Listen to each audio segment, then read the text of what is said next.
Hello नमस्कार दोस्तों, मैं विकास फास्ट लर्न में आप सभी का स्वागत है। सी टेट जो पेपर 2 है दोस्तों, इसमें सोशल साइंस यानी सामाजिक विज्ञान के जो प्रश्न पूछे जाते हैं उनका हम अपने क्लास में प्रैक्टिस सेट कर रहे हैं। प्रैक्टिस सेट हम लोग 1, 2, 3, 4 कर चुके हैं। आज का जो प्रैक्टिस सेट होने वाला है वो 5 नंबर का प्रैक्टिस सेट होगा। तो दोस्तों, इसमें जितने भी इंपॉर्टेंट क्वेश्चन हैं उन सभी को हमने शामिल करने का प्रयास किया है। तो बिना देर किए शुरू करते हैं हम अपने क्लास को। तो सबसे पहला जो हमारा यहाँ पर प्रश्न है, सबसे पहले प्रश्न पे हम आते हैं दोस्तों। अपने सही विकल्प का चयन करना है हमको। तमिलनाडु तथा आंध्र प्रदेश में वर्षा शरद ऋतु में होती है। ठीक है, जो तमिलनाडु और आंध्र प्रदेश वाला क्षेत्र होता है वहाँ पर जो वर्षा होती है वो शरद ऋतु का मतलब है यहाँ पर लौटते हुए मानसून से, यानी कि लगभग नवंबर दिसंबर में। जो तमिलनाडु है और आंध्र प्रदेश है यहाँ पर नवंबर दिसंबर में बारिश होता है, यानी कि rain false occur Tamil Nadu and Andhra Pradesh in autumn season. Bharat की जलवायु को मोटे तौर पर मानसूनी जलवायु कहा जाता है। तो भारत की जो जलवायु दोस्तों, इसे हम मानसूनी जलवायु कहते हैं। The climate of India broadly called monsoon climate. Monsoon शब्द अरबी भाषा के मौसम शब्द से लिया गया है। The word monsoon is derived from the अरबी वर्ड मौसम। ठीक है, तो यहाँ पर सारे ही ऑप्शन हमारे करेक्ट हैं। तो यहाँ भी ये सारे, इसमें दोस्तों लगभग 2-3 प्रश्न बन जाएंगे। आजकल प्रश्न लेंदी भी पूछे जाते हैं, तो एक प्रश्न में कई सारे प्रश्न शामिल करते हैं। यहाँ पर अगर सेपरेट क्वेश्चन पूछता है तब भी हम इसको कर सकेंगे, और एक तरह से अगर ऐसे क्वेश्चन आता है तब भी हम कर सकेंगे। नेक्स्ट क्वेश्चन क्या है हमारा, किसी स्थान का जो जलवायु है निर्भर नहीं करता है। तो climate does not depend on any place. उसके स्थिति यानी पोजीशन पे, यानी उसके अक्षांश जो लैटीट्यूड है, लॉन्गिट्यूड है, इस पर जलवायु डिपेंड करता है।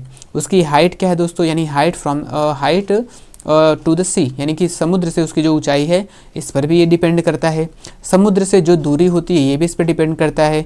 जनसंख्या, यानी जनसंख्या, किसी स्थान की जो जलवायु होती है वो जनसंख्या यानी पॉपुलेशन पर डिपेंड नहीं करती है। तो यही हमको बताना है कौन नहीं करती है। तो ये 4 नंबर यानी जनसंख्या जलवायु पर निर्भर नहीं करती है। यहाँ पर भी हमें सही विकल्प का चयन करना है। गिर वन एशियाई शेरों का निवास है, यानी गिर वन कहाँ पे दोस्तों, गिर वन गुजरात में है। वहाँ पे जो एशियाई शेर हैं वो गिर वन में पाए जाते हैं, उनका प्राकृतिक निवास स्थल है। ठीक है, Gir forest is the habitat of Asiatic lion. एक सींग वाले गैंडे असम में पाए जाते हैं। एक सींग वाला गैंडा और जो हाथी है ये दोनों ही काजीरंगा नेशनल पार्क में मिलते हैं। ठीक है दोस्तों, जो एक सींग वाले जो गैंडे हैं वो असम में और कहाँ पर, काजीरंगा नेशनल पार्क में मिलते हैं। One horned rhinoceros is found in Assam in Kaziranga park. जंगली जो गधे होते हैं, जंगली जो गधा है वो कच्छ के रन में पाया जाता है। Wild ass is found in run of Kutch. ठीक है, तो कच्छ का जो रण है यहाँ पर जो जंगली गधा है वो पाए जाते हैं। हिम तेंदुआ हिमालयन क्षेत्र में पाया जाता है। जो हिम तेंदुआ है दोस्तों, snow leopard is found in the Himalayan region. तो ठीक है, यहाँ पर ये चारों ही ऑप्शन हमारे करेक्ट हैं। तो यहाँ पर हम सेलेक्ट कर लेंगे ऑल ऑफ द एबव, ये सारे ही ऑप्शन हमारे सही हैं। आगे क्या है दोस्तों, वन्य जीव सप्ताह कब मनाया जाता है। वन्य जीव सप्ताह, wildlife week is celebrated. कब मनाते हैं हम लोग वन्य जीव सप्ताह, जनवरी के प्रथम माह में, अक्टूबर के प्रथम सप्ताह में, जुलाई के प्रथम सप्ताह में। तो जो वन्य जीव सप्ताह मनाया जाता है वो अक्टूबर के प्रथम सप्ताह में मनाया जाता है, in the first week of October. तो उत्तर हमारा क्या हो जाएगा, अक्टूबर का प्रथम सप्ताह में हम वन्य जीव सप्ताह को मनाया जाता है। प्राकृतिक वनस्पतियों से संबंधित सही विकल्प का चयन कीजिए। Select the correct option related to natural vegetation. इसको 3 वर्ग में विभाजित किया जाता है, यानी जो प्राकृतिक वनस्पति है, ठीक है, उसको 3 भागों में विभाजित किया जा सकता है। कौन कौन सा, एक वन होता है, एक घास स्थल है और कांटेदार झाड़ी है। तो इस तरह से प्रश्न में आ सकता है कि जो प्राकृतिक वनस्पति है उनको कितने भागों में बांटा जा सकता है। तो उनको 3 भागों में बांटा जा सकता है, एक प्रश्न हो गया। और कौन कौन से प्रकार हैं, तो एक वन, घास स्थल और जो कांटेदार झाड़ियाँ होती हैं ये प्राकृतिक वनस्पति के प्रकार हैं। यानी it is derived into 3 categories, forest, grassland and thorny bushes. इसके बदलाव का जो मुख्य कारण है जलवायु परिवर्तन है। तो ये जो वन है, घास स्थल है, कांटेदार झाड़ियाँ हैं, इसका मुख्य कारण क्या है दोस्तों, वनस्पतियों में परिवर्तन का, उसका मुख्य जो कारण है वो जलवायु होता है। जलवायु परिवर्तन के अनुसार देखेंगे तो वनस्पतियों में भी परिवर्तन होता रहता है। The main reason for its change is climate change. तो ये भी आपका सही है, ये भी आपका सही है। तो यहाँ पर आंसर हमारा हो जाएगा बोथ, यानी दोनों करेक्ट है यहाँ पर। निम्न में से सही विकल्प का चयन करना है। हमने इस तरह से ही प्रश्न सेट किया है ताकि एक जो स्लाइड है इसमें ढेर सारे प्रश्नों को हमने शामिल करने का कोशिश किया है। जैसे अगर ये चाहे तो एक प्रश्न भी हो सकता है कि विश्व का फलोद्यान किसे कहा जाता है, एक प्रश्न यहाँ पे हो जाएगा। ठीक है दोस्तों, तो विश्व का जो फलोद्यान है यानी the Mediterranean reason is called the orchard of the world, यानी जो भूमध्य सागरीय प्रदेश, यहाँ पे खट्टे फल हैं, यहाँ पर इनकी जो कृषि है बहुत ज़्यादा की जाती है, बहुत सारे फलों की कृषि की जाती है, इसलिए इसे विश्व का फलोद्यान कहा जाता है, यानी ऑर्चार्ड ऑफ द वर्ल्ड कहते हैं किसको, भूमध्य सागरीय प्रदेश यानी मेडिटेरियन जो रीजन होता है इसको कहा जाता है। तो ये हमारा करेक्ट है। फिजेंट तथा मुनाल पक्षी शीतोष्ण पर्णपाती वन में पाए जाते हैं। ठीक है दोस्तों, यानी pheasant and monal bird are found in temperate deciduous forest. तो जो शीतोष्ण पर्णपाती वन है यानी कि टेम्परेट डिसीडस फॉरेस्ट है, इसमें फिजेंट तथा मुनाल पक्षी पाए जाते हैं, ये भी करेक्ट है हमारा। जेब्रा जिराफ जो होते हैं ये उष्णकटिबंधीय घास स्थल में पाए जाते हैं। ठीक है, zebras and giraffe are found in tropical grassland. तो ये भी ऑप्शन हमारा क्या है, करेक्ट है। तो चारों ऑप्शन हमारे यहाँ पर करेक्ट होंगे। आगे जो प्रश्न है हमारा, विश्व के घास स्थल के संबंध, जो विश्व के घास स्थल हैं यानी जो घास स्थल यानी ग्रास लैंड है दोस्तों। ठीक है, choose the correct option regarding the grassland of the world, यानी विश्व में जो घास स्थल किस स्थान पर किन किन नामों से जाना जाता है इसकी बात हम करेंगे। पूर्वी अफ्रीका में सवाना, यानी जो पूर्वी अफ्रीका जो सवाना ग्रासलैंड है, यानी सवाना घास का मैदान है, ये पूर्वी अफ्रीका में हमने सबको इसमें शामिल कर लिया दोस्तों। एक ही स्लाइड में हमने सबको शामिल कर लिया है, किस देश में किस नाम से जानते हैं, मैक्सिमम को इसमें शामिल किया गया है। पूर्वी अफ्रीका में सवाना कहा जाता है, जबकि दक्षिण अफ्रीका में वेल्ड घास के मैदान घास स्थल पाए जाते हैं। Savannas are found in East Africa wild grassland are wild यहाँ पे वेल्ड कहेंगे इसको, हाँ veld grassland are found in South Africa. तो जो अफ्रीका है इसके पूर्वी जो क्षेत्र है, पूर्वी क्षेत्र में सवाना घास के मैदान पाए जाते हैं, और जो यहाँ पर अफ्रीका के दक्षिणी जो क्षेत्र है वहाँ पे घास के जो मैदान पाए जाते हैं उन्हें वेल्ड के नाम से जाना जाता है। प्रेयरी यहाँ पर रहना चाहिए, प्रेयरी उत्तरी अमेरिका में जो प्रेयरी घास के मैदान है जहाँ वहाँ पर क्या है, ये कहाँ मिलता है हमको, उत्तरी अमेरिका में मिलता है। तो prairies is found in north America, ये भी करेक्ट है हमारा, दोनों करेक्ट हैं। कंपोस ब्राज़ील में, लानोस वेनेजुएला में पाए जाते हैं, यानी जो ब्राज़ील के घास के मैदान है उन्हें कंपोस या कंपास भी कहते हैं, और जो वेनेजुएला है वहाँ के घास के मैदान को लानोस कहते हैं, ये भी करेक्ट है। Campos are found in Brazil and llanos are found in Venezuela. तो थर्ड नंबर भी हमारा करेक्ट है यहाँ पर। मध्य एशिया में स्टेपी, यानी मध्य एशिया में घास के मैदान पाए जाते हैं उन्हें हम स्टेपी कहते हैं। ऑस्ट्रेलिया में डाउन्स घास के मैदान पाए जाते हैं, तो डाउन्स जो घास के मैदान है वो कहाँ मिलते हैं, हमें ऑस्ट्रेलिया में मिलते हैं। ठीक है, तो steppes are found in Central Asia and downs grassland are found in Australia. तो यहाँ पर हमारे चारों ऑप्शन क्या हो जाएंगे, यहाँ पर उपयुक्त सभी ऑप्शन क्या हो जाएंगे दोस्तों, करेक्ट हो जाएंगे। आगे जो है लामा पाए जाते हैं, लामा जानवर है, ये कहाँ पाया जाता है, तो लामाज आर फाउंड अमेरिका, दक्षिणी अफ्रीका, एशिया और यूरोप। जैसे हमारे जो पहाड़ी एरिया है, हमारा हिमालयन जो एरिया है, वहाँ पर जो सामान कैरी करने के लिए बहुत सारे दूध इस सब के लिए किसका हम लोग यूज करते हैं, याक का। यानी इंडिया जो है यानी जो तिब्बतन क्षेत्र हिमालयन क्षेत्र वहाँ पर याक का प्रयोग किया जाता है। इसी तरह जो दक्षिणी अफ्रीका वाला एरिया है वहाँ पर इन सब काम के लिए कौन है, एक लामा, यानी लामा, वहाँ पर लामा का प्रयोग किया जाता है इन सब काम करने के लिए। एक तरह से हमारा जैसे याक है उसी तरह यहाँ पर लामा पाया जाता है जो दक्षिणी अफ्रीका वाला भाग है। सहारा रेगिस्तान से संबंधित सही कथन का चयन करना है, यानी सहारा रेगिस्तान के बारे में बताना है दोस्तों। Select the correct option related to Sahara desert. ये अफ्रीका के उत्तरी भाग में पाया जाता है, सही बात है, यानी कि ये जो सहारा रेगिस्तान है ये अफ्रीका के क्या है, उत्तरी भाग में पाया जाता है। ठीक है, it is located in the northern part of Africa. यह 11 देशों से घिरा है, यानी इसकी जो बाउंड्री है, इसकी जो सीमाएं हैं 11 देशों से टच करती हैं। It is surrounded by 11 countries. तो ये ऑप्शन भी हमारा करेक्ट है। बेदुइन और तुआरेग जनजाति इसमें निवास करते हैं, तो बेदुइन और जो तुआरेग जनजाति हैं वो सहारा रेगिस्तान में पाए जाते हैं, तो ये भी ऑप्शन हमारे करेक्ट हैं। तो Bedouin and Tuareg tribes live here, तो और यानी चारों ऑप्शन हमारे यहाँ पर करेक्ट हैं। उद्योग के बारे में देखेंगे, उद्योगों के वर्गीकरण से संबंधित सही कथन पर विचार कीजिए। Consider the following statement related to classification of industries. कच्चा माल, यानी कि जो उद्योग का वर्गीकरण है वो कई आधार पर किया जा सकता है, तो यहाँ पर हम लोग देखेंगे जो कच्चा माल के आधार पर उद्योगों को 4 भागों में बांटा जा सकता है। ठीक है दोस्तों, जैसे खनिज आधारित हो गया, कृषि आधारित उद्योग हो गया, ठीक है, तो इस तरह करके 4 भागों में इसको बांटा जा सकता है। तो नाम हमें नहीं याद रखना है, लेकिन याद रखना है कच्चा माल के आधार पर उद्योग 4 प्रकार में 4 भाग में बांटे जा सकते हैं। Industries can be divide into 4 parts on the basis of raw material. ठीक है, ये करेक्ट है। लघु आकार, वृहत आकार यानी आकार के अनुसार on the basis of size. लघु आकार, वृहत आकार यानी ये क्या है, आकार के आधार पर इनको 2 भागों में बांटा गया है। ठीक है, और small size and large size can be divided into 2 parts on the basis of size यानी आकार के आधार पर लघु और वृहत आकार में उद्योग को बांटा जा सकता है। ये भी करेक्ट है हमारा। अगर हम स्वामित्व के आधार पर बांटने की बात करेंगे तो एक निजी होगा, सार्वजनिक होगा, संयुक्त होगा और सहकारी क्षेत्र में बांटा जा सकता है, यानी कि स्वामित्व के आधार पर उद्योगों को 4 भागों में बांटा जा सकता है। तो ये भी हमारा करेक्ट है यहाँ पर। On the basis of ownership can be divided into private, public, joint and cooperative. ठीक है, तो यहाँ पर हमारे चारों ऑप्शन क्या हो जाएंगे, सही हो जाएंगे। औद्योगिक विविधता के बारे में, औद्योगिक के, ठीक है, इसके बारे में हमको सही कथन यानी चुनना है। Choose the correct option regarding industrial disaster. Bhopal में जो गैस त्रासदी हम लोग कहते हैं दोस्तों, वो 3 दिसंबर 1984 की घटना हुई थी। इसमें बहुत सारे लोगों की क्या हुई थी, मृत्यु हो गई थी। The accident occurred in Bhopal in 3 December 1984। इसका जो कारण था, इसमें मिथाइल आइसोसाइनाइड के कारण हजारों लोगों की मृत्यु हो गई थी। ठीक है दोस्तों, और यहाँ पे जो इस कंपनी का नाम था, इस कंपनी का नाम था यूनियन कार्बाइड। इस कंपनी का नाम था यूनियन कार्बाइड, यानी ये यूनियन कार्बाइड जिसमें मिथाइल आइसोसाइनाइड, जिसे शॉर्ट फॉर्म में मिक भी कहा जाता है, MI से मिक भी कहा जाता है, इससे हजारों लोगों की मृत्यु हो गई थी। Thousands of people died due to methyl isocyanide in it. तो ये भी करेक्ट है हमारा।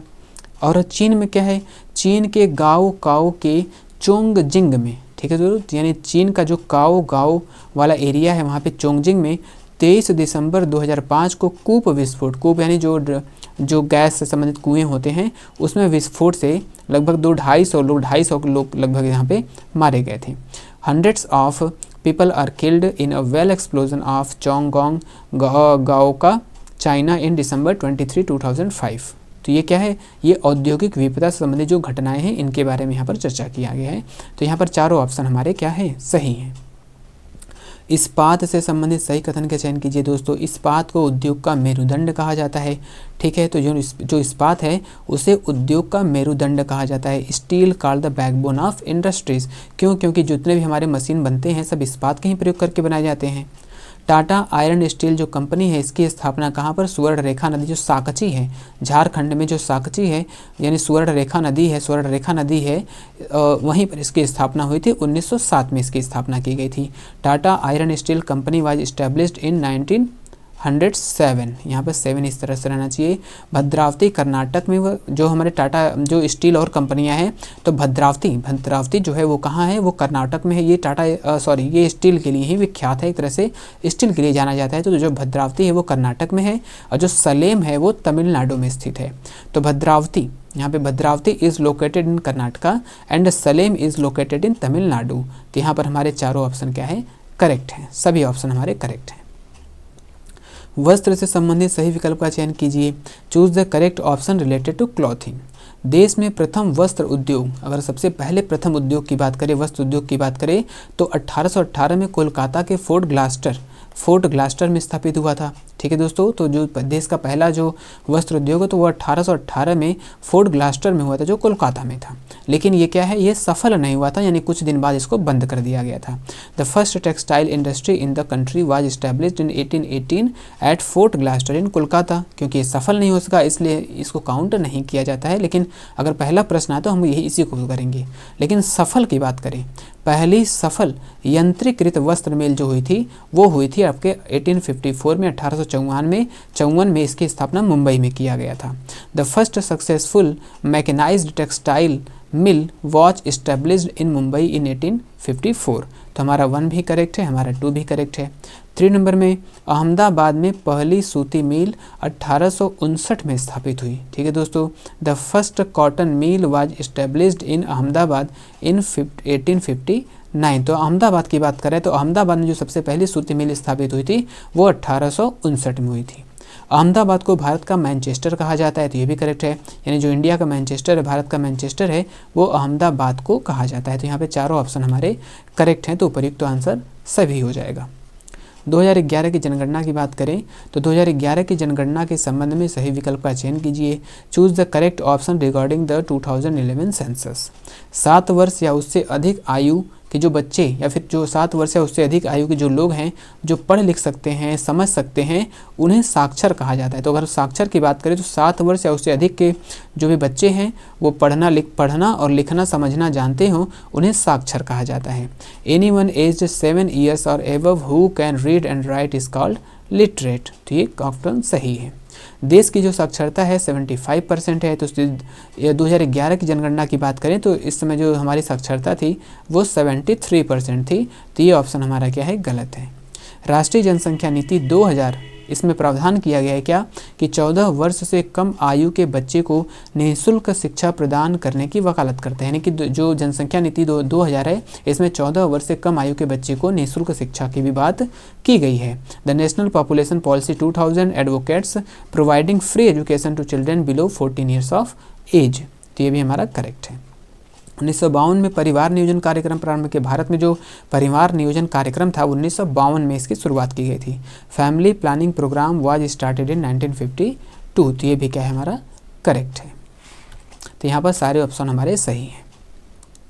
सही विकल्प चयन कीजिए। दिए गए निश्चित समय में कुल जनसंख्या आधार जनसंख्या कहलाती है। यानी कि कोई एक फिक्स्ड समय है, एक पर्टिकुलर समय में जो जनसंख्या होती है उसे आधार जनसंख्या कहते हैं।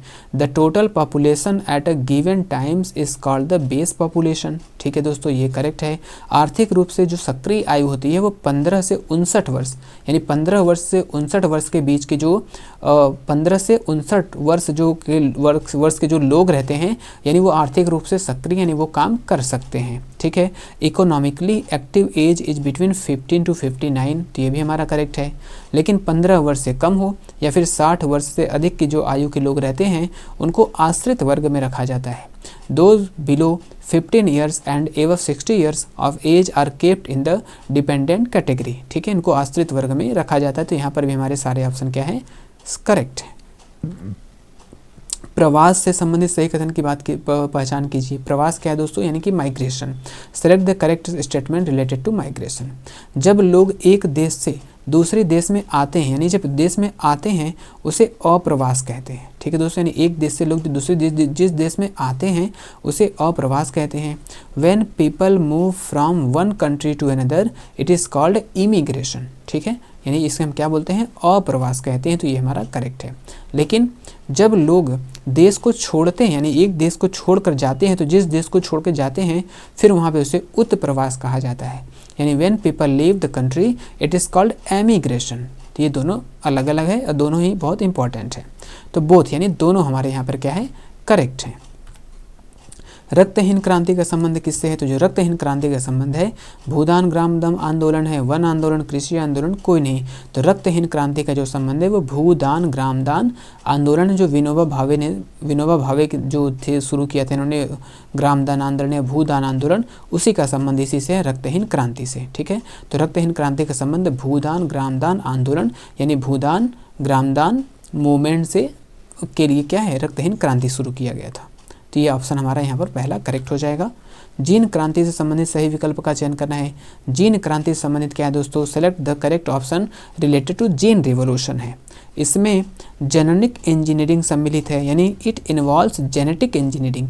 यानी जीन क्रांति का संबंध किससे है, यानी जो जीन क्रांति है वो जेनेटिक इंजीनियरिंग, यानी इसमें जेनेटिक इंजीनियरिंग क्या है, शामिल है। तो ये हमारा करेक्ट ऑप्शन है। जेनेटिक इंजीनियरिंग बीजों की नई संकर किस्मों का आविष्कार करने में शक्तिशाली पूरक के रूप में जानी जाती है। यानी जो बीज हैं उसके नए नए किस्म, नए नए वेराइटीज़ को प्रोड्यूस करने में जेनेटिक इंजीनियरिंग का प्रयोग किया जाता है। Genetic engineering is known as to be a powerful tool in developing new hybrid varieties of seed. तो ये भी आपका करेक्ट आंसर हो जाएगा। तो यहाँ पर दोनों हमारे सही हैं। यहाँ पर सही विकल्प का चयन करना है। यहाँ पर कुछ खनिज से संबंधित बातें की गई हैं दोस्तों, तो इसके बारे में हम देखेंगे अभी। फ्लोराइड दांतों को गलने से रोकता है। जो फ्लोराइड खनिज है, ठीक है दोस्तों, फ्लोराइड जो होता है वो दांतों को गलने से क्या करता है, रोकता है। यानी फ्लोराइड प्रिवेंट्स टूथ डीके, यानी दांतों को गलने से, दांतों का क्षय होने से रोकता है। कौन, फ्लोराइड। ये सही है हमारा। टिटेनियम ऑक्साइड से दंत मंजन सफ़ेद बनाए जाते हैं। यानी दंत मंजन सफ़ेद कलर के होते हैं, उसमें किस वजह से सफ़ेदी आता है, तो वो टिटेनियम ऑक्साइड होता है। Toothpaste is made white with the titanium oxide, ठीक है। तो टिटेनियम ऑक्साइड का प्रयोग दंत मंजन को सफ़ेद करने में किया जाता है। दंत मंजन जो चमक प्रदान करते हैं उसका कारण अभ्रक है, यानी दंत मंजन चमक यानी दांतों में जो चमक लाते हैं उसमें कौन सा खनिज मिलाया जाता है, तो उसके लिए अभ्रक मिलाया जाता है। The toothpaste that gives shine are due to mica, ठीक है। तो माइका यानी अभ्रक की वजह से दांतों में क्या आती है, शाइनिंग आती है। तो यहाँ पर भी हमारे सारे ऑप्शन करेक्ट हो जाएंगे। सही विकल्प का चयन करना है। भूगोलविद यानी जो भूगोलविद होते हैं, भूगोलविद स्थलाकृतियों की बेहतर जानकारी हेतु यानी स्थल की जो अध्ययन करते हैं, खनिजों का अध्ययन भूपृष्ठ के एक अंश के रूप में करते हैं, ठीक है दोस्तों। किसकी बात करें, भूगोलविद जो होते हैं वो स्थलाकृतियों की बेहतर जानकारी हेतु खनिजों का जो अध्ययन है भूपृष्ठ के एक अंश के रूप में केवल करते हैं, ठीक है। यानी geographers study minerals as a part of the earth surface to gain better understanding of topography. फिर दूसरा क्या है, जो भूगोलवेत्ता है, भूगोलवेत्ता खनिज संसाधनों के वितरण व खनिजों से संबंधित आर्थिक क्रियाओं में ज़्यादा रुचि रखते हैं। जो भूगोलवेत्ता है वो खनिज संसाधन यानी खनिजों के बारे में और उसके जो आर्थिक वितरण है यानी इसका वो अध्ययन करने में ज़्यादा रुचि रखते हैं। यानी geographers are more interested in the distribution of mineral resources and economic related to minerals. तो इनकी रुचि इसमें होती है। दो सब अलग अलग है, यहाँ पर पहला भी करेक्ट है, दूसरा भी करेक्ट है।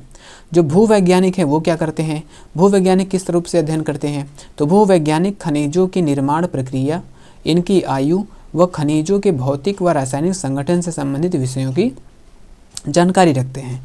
इन to have knowledge of subject related to the formation process of minerals, their age and the physical and chemical composition of mineral.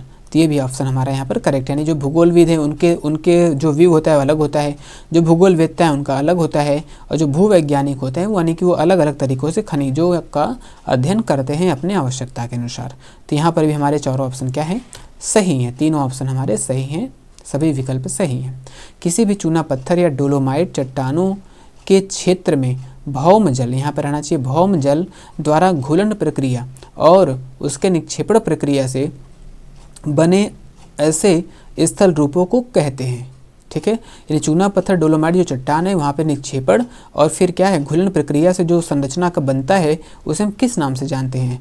Such land forms formed by the dissolution process and deposition process by ice water in any limestone और dolomite rocks are called, क्या कहते हैं, तो इससे जो संरचना बनता है उसे हम कास्ट के नाम से जानते हैं, ठीक है दोस्तों। यानी ये जो संरचना है उसे हम कास्ट के नाम से जानते हैं। जो दर्रा होता है तो दो पहाड़, जो पहाड़ों के बीच में उसको दर्रा कहते हैं, लेक यानी झील होता है दोस्तों, ये झील है हमारा। आगे जो प्रश्न है यह है हिमनद घाटी से संबंधित सही विकल्प का चयन कीजिए। जो हिमनद यानी कि जो ग्लेशियर्स होते हैं, ग्लेशियर वैली होते हैं, इनसे संबंधित हमको करेक्ट ऑप्शन को ढूंढना है। इसके द्वारा निर्मित, जैसे हम लोग पढ़े हैं कि जो नदी होती हैं उनकी तरह जो घाटियाँ होती हैं वी आकार की बनाई जाती हैं, इसी तरह जो हिमनद होते हैं इनके द्वारा जो बनी घाटियाँ होती हैं वो यू आकार की होती हैं। The valleys formed by it are shaped, U shaped रहना चाहिए यहाँ पर। द क्या रहना चाहिए दोस्तों, यहाँ पे यू शेप्ड रहना चाहिए। तो क्या हिमनद घाटी यानी ग्लेशियर द्वारा जो नदी घाटियाँ बनाई जाती हैं वो यू आकार की बनाई जाती हैं। इन्हीं के बारे में फिर देखेंगे। लटकती हुई घाटियों का निर्माण इसके द्वारा किया जाता है। ये जो ग्लेशियर होते हैं, जो हिमनद हैं, यानी हिमनद के द्वारा यानी ग्लेशियर के द्वारा ही क्या है, hanging valleys are formed by, ठीक है, इसके द्वारा लटकती हुई घाटियों का निर्माण हिमनद के द्वारा ही किया जाता है। बहुत गहरी हिमनद गर्तें जिसमें समुद्री जल भर जाते हैं उन्हें फियोर्ड कहते हैं, ठीक है दोस्तों। यानी गहरी जो गर्त होती है उसमें समुद्री जल भर जाने पर उसे क्या कहा जाता है, उसे फियोर्ड कहते हैं। तो जो हिमनद घाटी है इससे क्या है, फियोर्ड जैसी संरचना का भी निर्माण होता है। Very deep glacial depression filled with sea water are called fjords. तो यहाँ पर भी हमारे सारे ऑप्शन क्या है, करेक्ट है। सही विकल्प का चयन कीजिए, चूज द करेक्ट ऑप्शन है। उत्तरी मैदान की नदियाँ, जो उत्तर में मैदान है, उत्तरी मैदान है, यानी जो नदियाँ होती हैं ये वृक्षाकार प्रतिरूप का निर्माण करती हैं। यानी जो इनके प्रवाह प्रतिरूप की बात की गई यहाँ पर, इनके जो प्रवाह होते हैं किस प्रकार का संरचना यानी स्ट्रक्चर बनाते हैं, तो इनकी जो संरचना है वो वृक्षाकार होती हैं। कौन, उत्तरी मैदान में जो होती हैं। The river of the northern plains are from tree like pattern. तो ये करेक्ट है। उत्तरी मैदान की नदियाँ जो वृक्षनुमा अपवाह का स्वरूप का निर्माण करती हैं। अमरकंटक से निकलने वाली नदियाँ या फिर पहाड़ों से निकलने वाली जो नदियाँ होती हैं वो अरीय प्रतिरूप का निर्माण करती हैं, अरीय प्रवाह का निर्माण करती हैं। The reverse originating from the Amarkantak कहें या फिर एक तरह से पर्वतों से निकलने वाली जो नदियाँ हैं फॉर्म द रेडियल पैटर्न, ये भी हमारा करेक्ट है।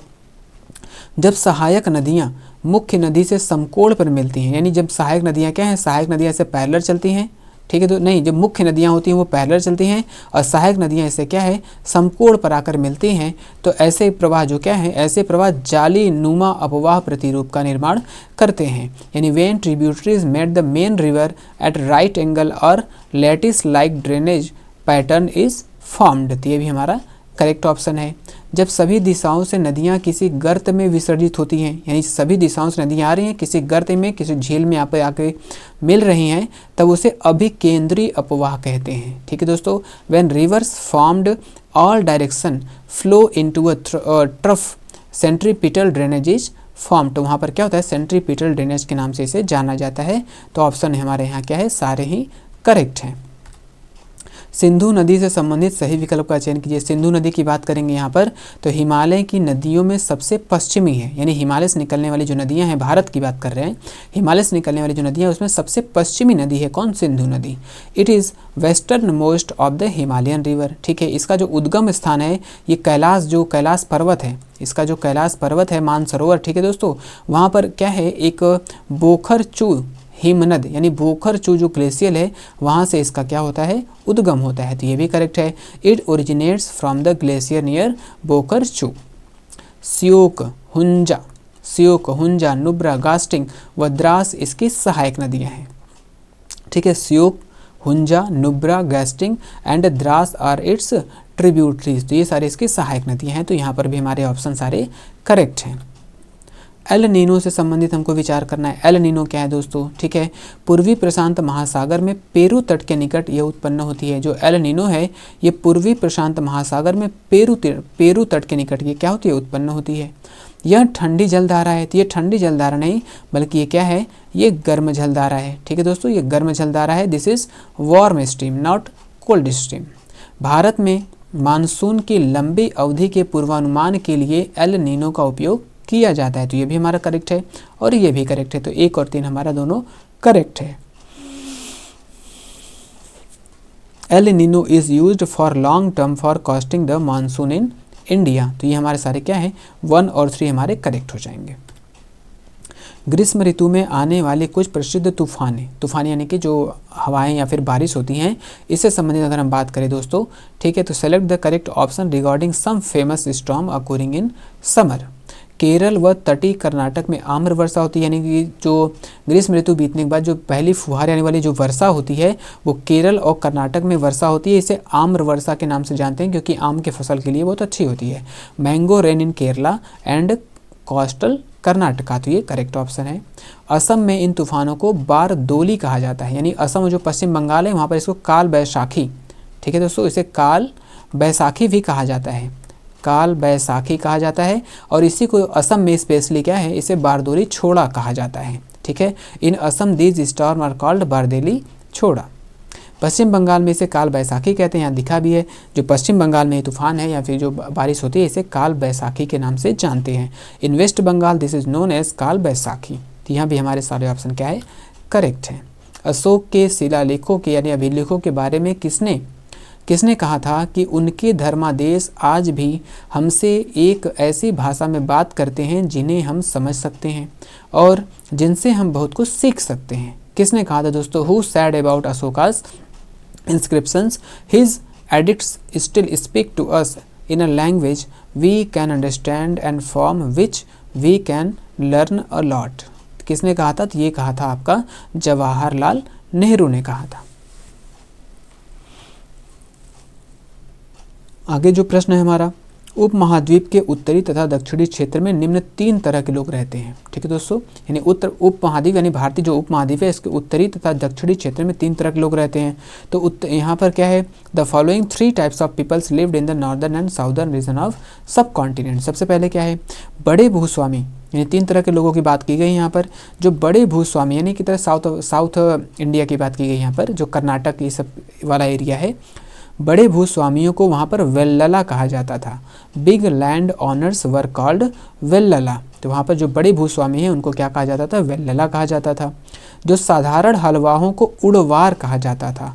Ordinary ploughman were called Uzhavar. ठीक है दोस्तों, यानी जो साधारण हलवाहे हैं उनको वहाँ पर उड़वार कहा जाता था। तो ये भी करेक्ट ऑप्शन है। भूमिहीन मजदूर दास, कड़ैसियार आदि मई कहलाते थे। जो भूमिहीन मजदूर थे और जो दास थे यानी जो नौकर होते थे उन्हें कड़ैसियार और अधिमई कहलाते थे।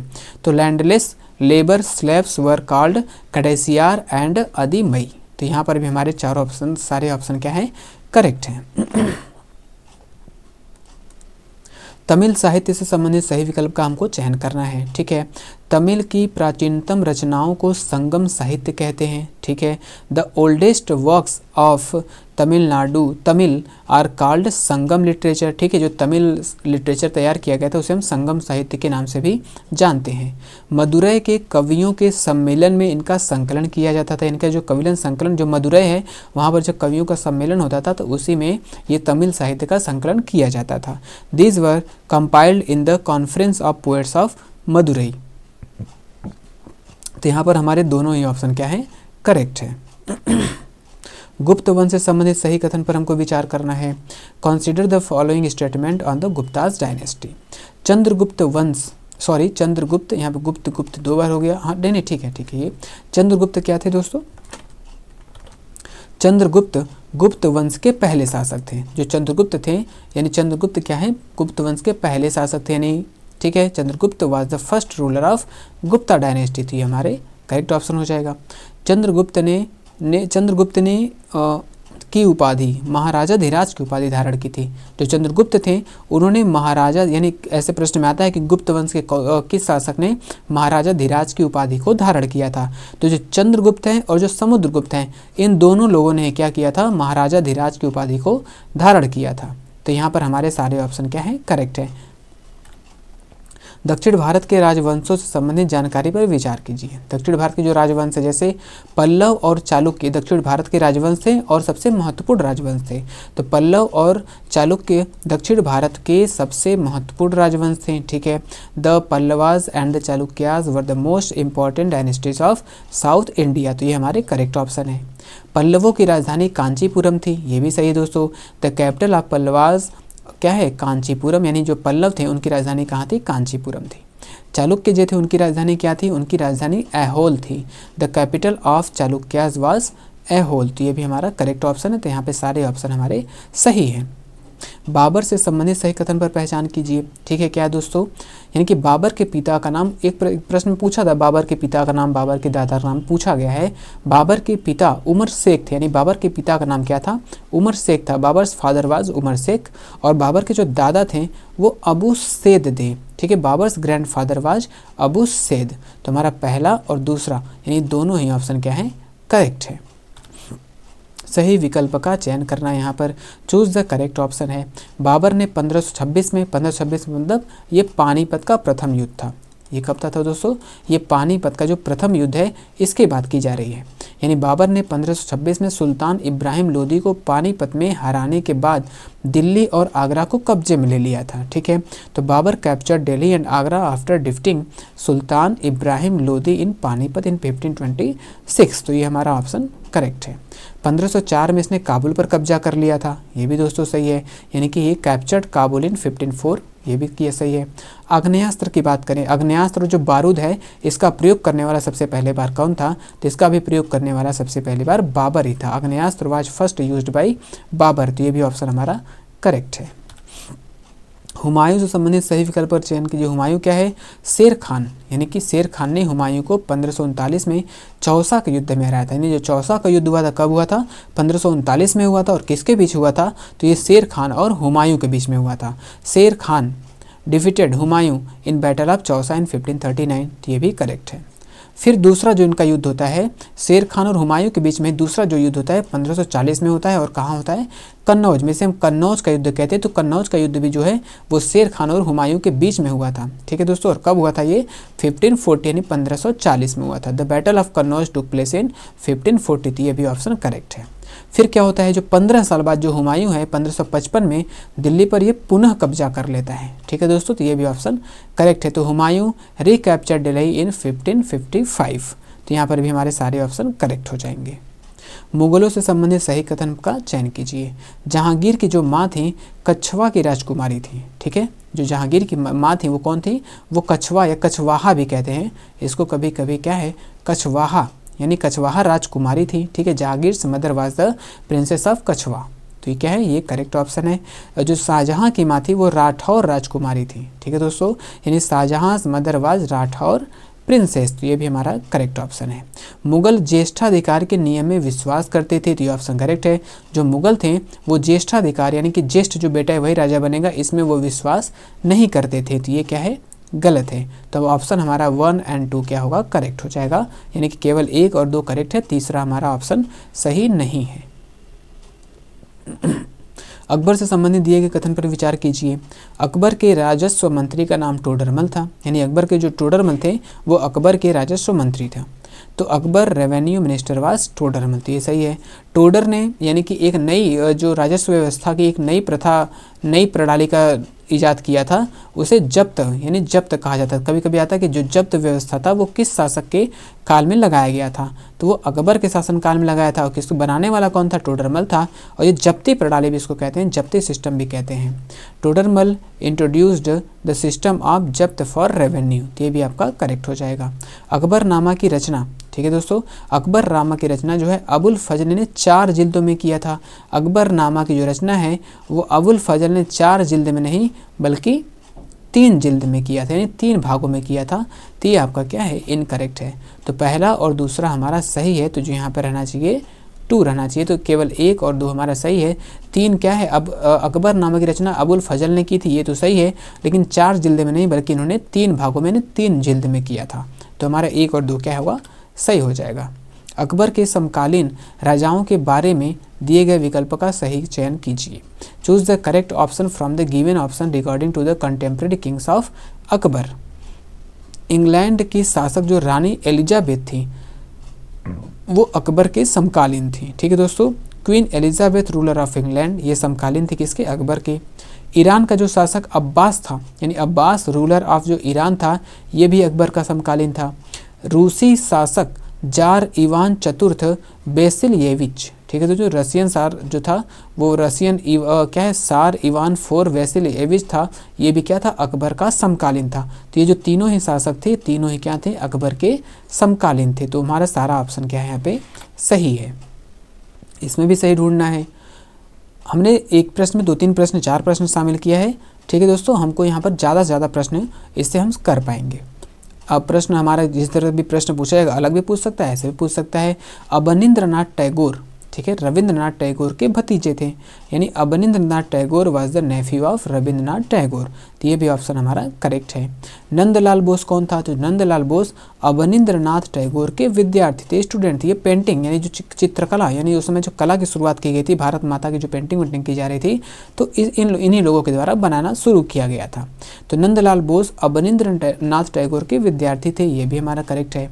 पूर्व के आदर्श पुस्तक की रचना जापान के ओकाकुरा काकुजो के द्वारा किया गया है। पूर्व के आदर्श पुस्तक का नाम जो यहाँ पर थोड़ा ऐसे करना चाहिए हमको, पूर्व के आदर्श जो पुस्तक है इसका रचना किसके द्वारा किया गया है, ओकाकुरा काकुजो के द्वारा, जो जापान के थे। The ideal book of the East, यहाँ पे है क्या है, ये बुक का है the ideal book of the East was written by the Okakura Kakuzo of Japan, तो ये भी हमारा क्या है, करेक्ट ऑप्शन है। सुभाष चंद्र बोस से संबंधित हमको कथनों पर देखना है। सुभाष चंद्र बोस गांधी जी के अहिंसावादी विचारों में विश्वास करते थे, तो ये ऑप्शन नहीं है दोस्तों। जो सुभाष चंद्र बोस थे वो रेडिकल थे, यानी एक तरह से उग्रवादी थे। ये अहिंसावादी नहीं बल्कि हिंसा में लोग विश्वास करते थे भारत को आज़ाद कराने के लिए। Subhash Chandra Bose was believed in Gandhi ji non violent idea, तो इनका जो ये विचारधारा था अहिंसा वाला, इसमें सुभाष चंद्र बोस का कोई विश्वास नहीं रहता था।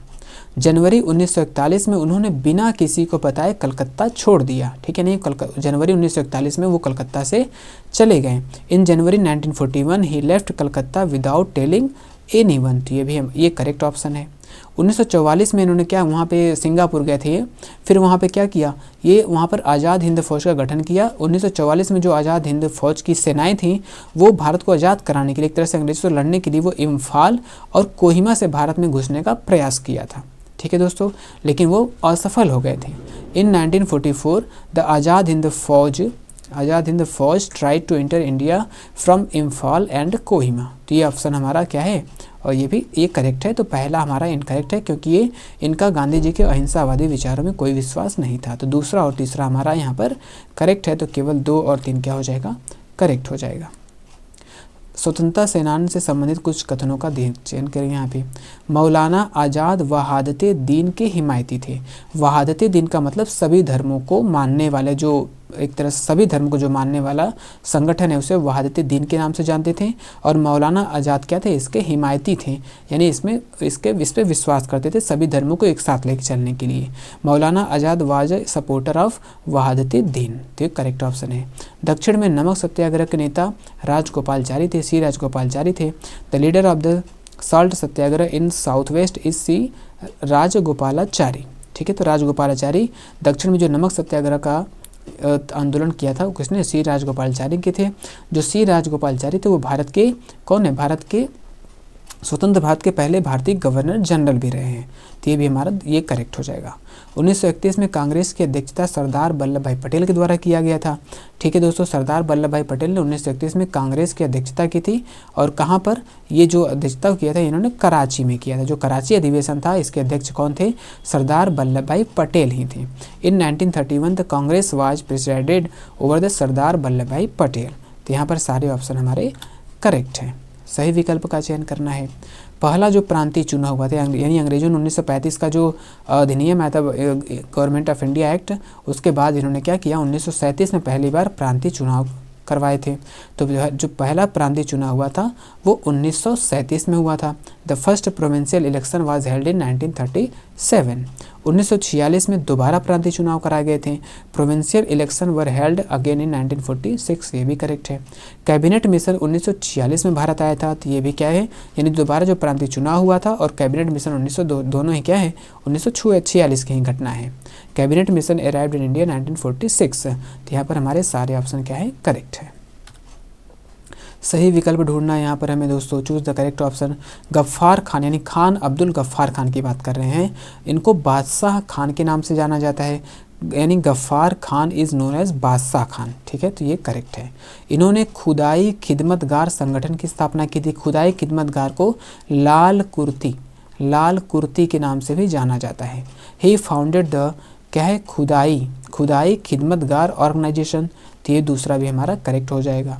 बादशाह खान भारत विभाजन के पक्ष में थे, नहीं दोस्तों, जो बादशाह खान थे यानी अब्दुल गफ्फार खान थे ये भारत के पक्ष में नहीं थे, बल्कि भारत यानी कि भारत की जो कांग्रेस ने इसका जो समर्थन किया था विभाजन का, ये क्या कि इन्होंने काफ़ी इसका किया था, आलोचना किया था, यानी कि बादशाह रहना चाहिए हमें। बादशाह Khan was in favour of partition of India, तो ये इसके फेवर में नहीं थे, तो ऑप्शन हमारा 1 और 2 क्या हो जाएगा, करेक्ट हो जाएगा। महात्मा गांधी संबंधित अब कुछ हम चर्चा भी करेंगे। महात्मा गांधी संबंधित भी प्रश्न पूछे जाते हैं। तो सबसे पहले जो महात्मा गांधी हैं वो जनवरी 1915 में अफ्रीका से इंडिया आए थे, और जब ये इंडिया आए थे तो इनकी उम्र जो थी वो 46 ईयर थी। Gandhi ji return to India from Africa in January 1915, तो ये हमारा करेक्ट हो जाएगा। गांधी जी के जो गुरु थे वो गोपाल कृष्ण गोखले थे, यानी जो राजनीतिक गुरु की बात कर रहे हैं यहाँ पर। गांधी जी गुरुज वाज क्या थे, कौन थे, गोपाल कृष्ण गोखले, वाज रहना चाहिए यहाँ पर, गलत थोड़ा टाइप हो गया है। तो गांधी जी गुरुज वाज गोपाल कृष्ण गोखले, यानी गांधी जी के जो गुरु गोपाल कृष्ण गोखले थे। और गोखले जी ने क्या किया था, जब गांधी जी भारत आए थे तो उन्होंने गोखले जी ने उनको सलाह दिया था कि पहले आप क्या करिए, 1 वर्ष जो ब्रिटिश इंडिया है उसका भ्रमण कीजिए, उसका यात्रा कीजिए, यानी क्या है, गोकुल या गोखले रहना चाहिए। Gokhale advised Gandhi ji to travel to British India for 1 year, तो ये हमारा यहाँ पर सारे ऑप्शन क्या है, करेक्ट है। प्रश्न पूछता है कि किसने गांधी जी को सलाह दिया था कि पहले ब्रिटिश भारत का 1 वर्ष क्या करना है, यात्रा करना है, तो गोपाल कृष्ण गोखले ने कहा था। गांधी जी की जो पहली सार्वजनिक उपस्थिति हुई थी कहाँ हुई थी? Gandhi ji first public appearance was in Champaran में, ठीक है, चंपारण। रॉलेट एक्ट जो मूवमेंट हुआ, सत्याग्रह हुआ था, बनारस हिंदू यूनिवर्सिटी में हुआ था, या फिर असहयोग आंदोलन में हुआ था। तो गांधी जी वहाँ से आए थे 1915 में, और 1916 में जो BHU है यानी बनारस हिंदू यूनिवर्सिटी है, इसका उद्घाटन था। ऐसे उद्घाटन में गांधी जी को इनवाइट किया गया था, और पहली जो उनकी सार्वजनिक उपस्थिति थी वो कहाँ पर, वो BHU यानी बनारस हिंदू यूनिवर्सिटी के उद्घाटन समारोह में ही हुआ था। तो यहाँ पर हमारा BHU यानी बनारस हिंदू यूनिवर्सिटी सही हो जाएगा। गांधी जी ने अपना सिर मुड़वा लिया और सूती वस्त्र धारण किया, कब से गांधी जी ने अपना सिर मुड़वा लिया और सूती वस्त्र धारण करना गांधी जी ने कब शुरू किया था? Gandhi ji shaved his head and वोर कॉटन क्लॉथ्स, कब से दोस्तों? असहयोग आंदोलन के दौरान से। नमक यात्रा, जलियांवाला बाग के विरोध में, या फिर 1921 में दक्षिण भारत यात्रा के दौरान? तो हमारा उत्तर हो जाएगा 1921 में दक्षिण भारत की यात्रा के दौरान गांधी जी ने अपना सिर मुड़वा लिया था और उन्होंने सूती वस्त्र धारण कर लिया था। तो ऑप्शन हमारा 4 सही हो जाएगा। किसके द्वारा गांधी जी को तकुए जैसी शरीर और मकड़ी जैसी पेड़ू कहकर मजाक उड़ाया था? किसने गांधी जी का मजाक उड़ाया था? तो ये जो मजाक उड़ाया गया था, ये उड़ाया गया था आपका नमक यात्रा के दौरान। नमक यात्रा के दौरान किसके द्वारा उड़ाया गया था दोस्तों? जो टाइम्स पत्रिका है इसके द्वारा उड़ाया गया था।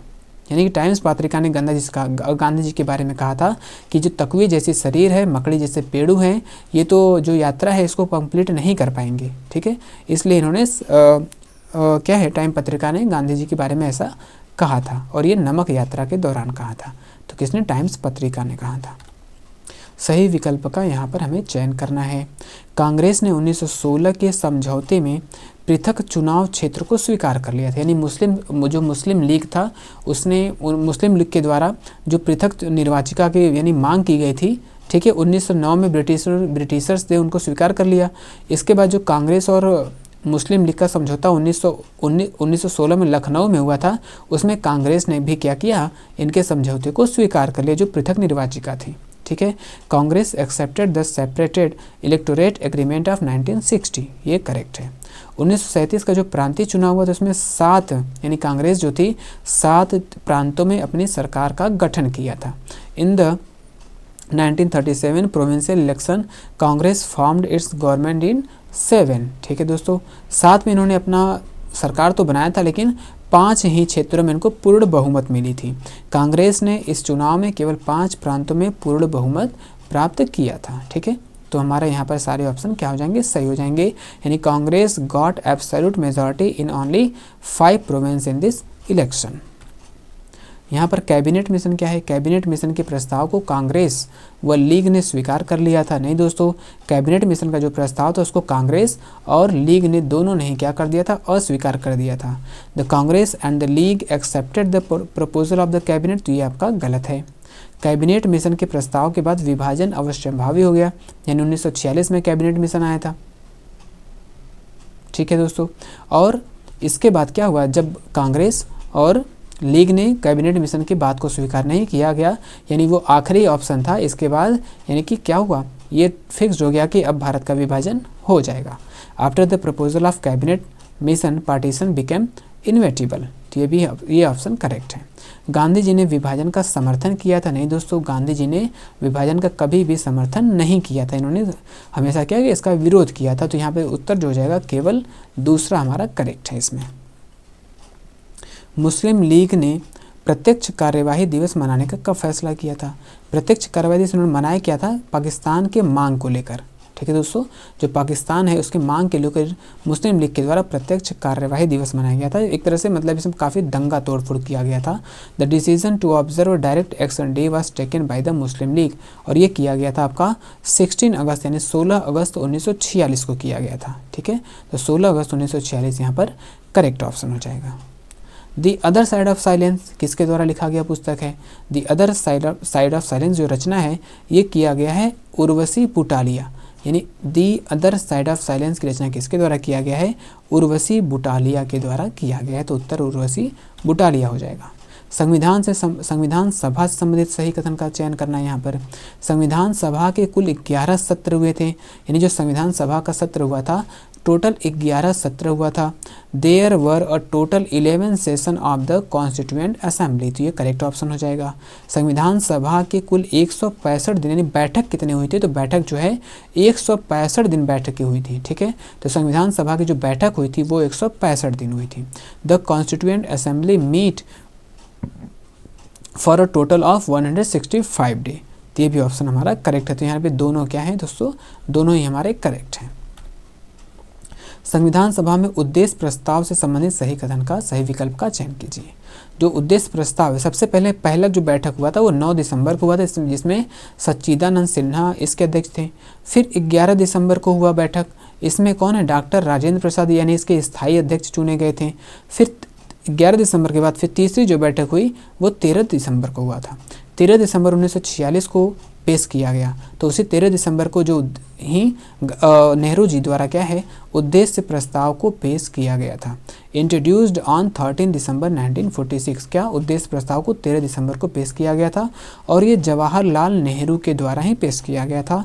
इंट्रोड्यूस्ड बाय जवाहरलाल नेहरू, और इसमें किसका प्रावधान किया गया था, इसमें भारत को एक स्वतंत्र संप्रभु गणराज्य घोषित किया गया था।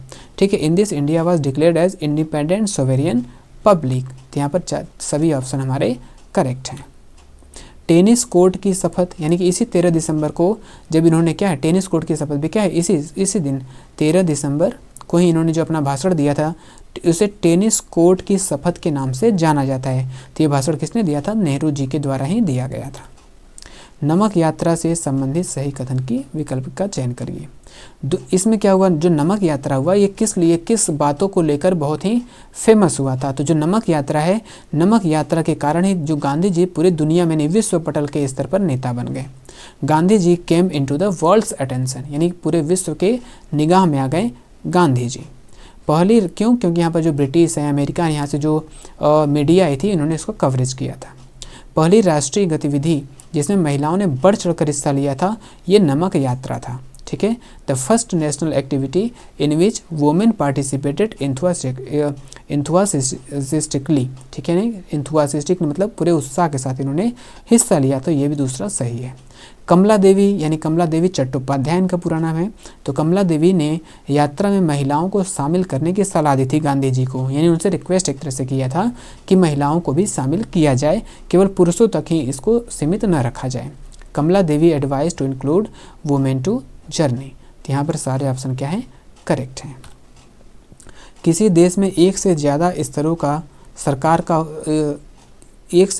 स्तर के सरकारों का होना क्या कहलाता है, the existence of more than one level of government in our country is called, क्या कहते हैं, जहाँ पर एक से अधिक, हम जैसे हम लोग के यहाँ पे है, हम लोग के जो नेशनल लेवल है, स्टेट लेवल है और लोकल लेवल है, तो ये किसके अंतर्गत आता है, तो ये आपका संघवाद में आता है, यानी फेडरलिज्म में क्या एक से अधिक सरकारों के स्तर पाए जाते हैं फिर होते हैं।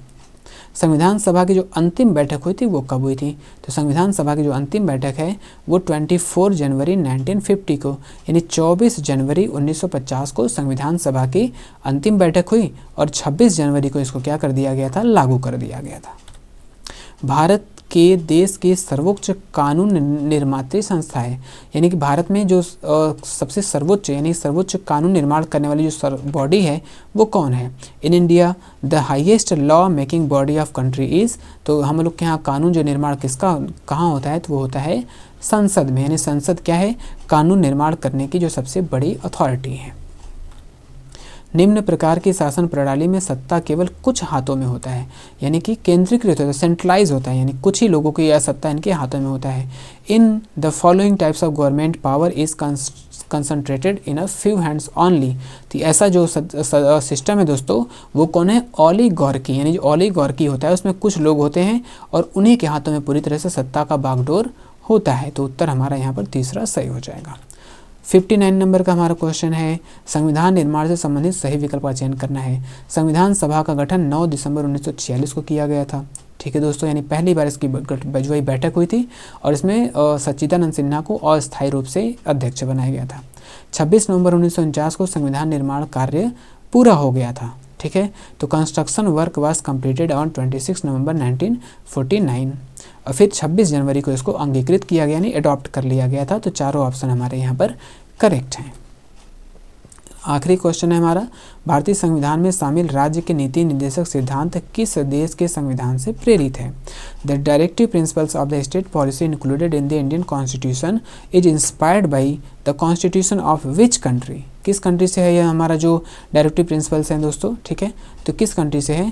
तो ये जो लिया गया है ये आयरलैंड से लिया गया है। अमेरिका से जो लिया गया है वो स्वतंत्र न्यायपालिका, जो हम लोग के यहाँ स्वतंत्र न्यायपालिका काम करती है, वो अमेरिका से ली गई है। और जो मौलिक अधिकार है, जो मौलिक अधिकार है ये भी अमेरिका से लिया गया है। जो रूस है दोस्तों, यहाँ से मौलिक कर्तव्य, जो मौलिक कर्तव्य है ये कहाँ की देन है? ये हमारे रूस की देन है। जो दक्षिण अफ्रीका है, जो संविधान संशोधन प्रक्रिया है, संविधान संशोधन की जो प्रक्रिया है वो दक्षिण अफ्रीका से लिया गया है। तो यहाँ पर हमको राज्य के नीति निर्देशक तत्व के सिद्धांत के बारे में बताना था, तो आयरलैंड से इसको लिया गया है। तो हमारा क्लास यहाँ पर कंप्लीट होता है दोस्तों। इसका PDF आपको हमारे Telegram channel fast learn by Vikas पर मिल जाएगा, ठीक है दोस्तों। इसका PDF इसमें मिल जाएगा। आज की क्लास कंप्लीट होती है, तो आप दोस्तों हमारे चैनल को लाइक करिए, शेयर करिए और सब्सक्राइब करिए, चैनल से जुड़िएगा दोस्तों, और अपनी बात कमेंट में ज़रूर कहिएगा। तो आज का क्लास समाप्त होता है। आप सभी को हमारे क्लास में जुड़ने के लिए बहुत बहुत धन्यवाद।